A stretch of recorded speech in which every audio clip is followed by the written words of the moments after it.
अस्पताल के गेट के बाहर वह कुत्ता रोज शाम ठीक 6 बजे आकर बैठ जाता। ना बारिश उसे रोकती थी, ना ठंड। वह ना किसी से खाना मांगता, ना किसी के पीछे जाता। बस अस्पताल के तीसरे गेट को देखता रहता। अस्पताल के चाय वाले ने उसका नाम रख दिया था मोती। किसी को नहीं पता था कि वह किसका इंतजार करता है। एक दिन चाय वाले ने उसे बिस्कुट दिया। मोती ने बिस्कुट सूंघा और वहीं छोड़ दिया। फिर तीसरे गेट की तरफ देखने लगा। चाय वाला बोला, किसका इंतजार है रे? मोती ने जैसे उसकी बात समझी ही नहीं। उसी समय अस्पताल की सफाई करने वाली एक महिला बाहर आई। मोती अचानक उठकर उसके पीछे चल पड़ा। महिला डर गई। हट, मेरे पीछे मत आ। मोती कुछ दूर गया, फिर रुक गया। महिला ने ध्यान दिया, उसकी गर्दन में एक पुराना नीला रिबन बंधा था। रिबन पर धुंधले अक्षरों में लिखा था गुड़िया। महिला ने अस्पताल के पुराने कर्मचारियों से पूछा।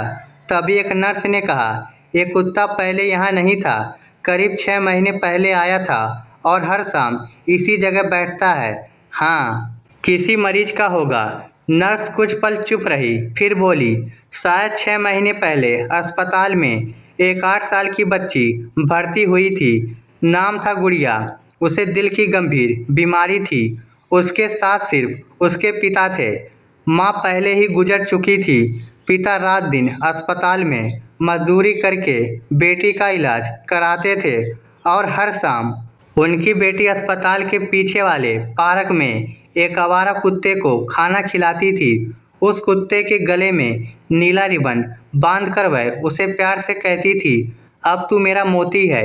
एक रात गुड़िया की तबीयत अचानक बिगड़ गई। उसके पिता डॉक्टरों के पीछे भाग रहे थे। बच्ची ने आखिरी बार खिड़की से बाहर देखा। मोती अस्पताल के बाहर खड़ा था। गुड़िया ने कमजोर हाथ से शीशे पर उंगली रखी और फिर आंखें बंद कर ली। वह रात गुड़िया नहीं बची। अगली सुबह उसके पिता उसे लेकर चले गए, लेकिन मोती वहीं रह गया। हर शाम ठीक 6 बजे उसी गेट के सामने। 6 महीने तक यह सुनकर चाय वाले की आंखें भर आई। लेकिन कहानी में अभी एक रहस्य बाकी था। एक शाम मोती अचानक अस्पताल के अंदर भागा। वह सीधे बच्चों के वार्ड की तरफ गया। वहाँ एक छोटी बच्ची आईसीयू में भर्ती थी। मोती शीशे के बाहर बैठ गया।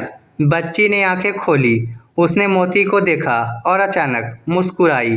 डॉक्टर ने पूछा, तुम इसे जानती हो? बच्ची ने सिर हिलाया। नहीं। फिर धीरे से बोली, लेकिन ये मुझे पहचानता है। अगले दिन बच्ची की हालत अचानक बिगड़ गई। डॉक्टरों ने कहा कि उसे तत्काल ऑपरेशन चाहिए, लेकिन उसके परिवार के पास पैसे नहीं थे। चाय वाले ने मोती की कहानी सोशल मीडिया पर डाल दी। कहानी वायरल हो गई। लोगों ने बच्ची के इलाज के लिए पैसे भेजने शुरू कर दिए। कुछ ही दिनों में ऑपरेशन हो गया। बच्ची बच गई, लेकिन मोती गायब था। अस्पताल के लोग उसे ढूंढते रहे। 3 दिन बाद वह फिर उसी गेट पर दिखाई दिया। उसके मुंह में एक पुराना नीला रिबन था। नर्स ने रिबन लिया। पीछे एक छोटा सा कागज बंधा था। कागज पर सिर्फ 4 शब्द लिखे थे। गुड़िया ने कहा था, बचाना। किसी को नहीं पता वह कागज वहां कैसे आया, लेकिन अस्पताल के पुराने रिकॉर्ड में गुड़िया की आखिरी ड्राइंग मिली। उसमें एक कुत्ता बना था और नीचे टेढ़े मेढ़े अक्षरों में लिखा था, मोती, अगर मैं नहीं रहूं तो किसी और बच्चे को अकेला मत छोड़ना। उस दिन से अस्पताल में एक नियम बना, हर ज़रूरतमंद बच्चे के इलाज के लिए एक छोटा सा फंड बनाया गया। उसका नाम रखा गया मोती और गुड़िया फंड। और मोती वह आज भी हर शाम 6 बजे अस्पताल के गेट पर बैठता है, लेकिन अब वह किसी एक बच्चे का इंतजार नहीं करता। वह हर उस बच्चे को देखता है जो अस्पताल से बाहर आता है।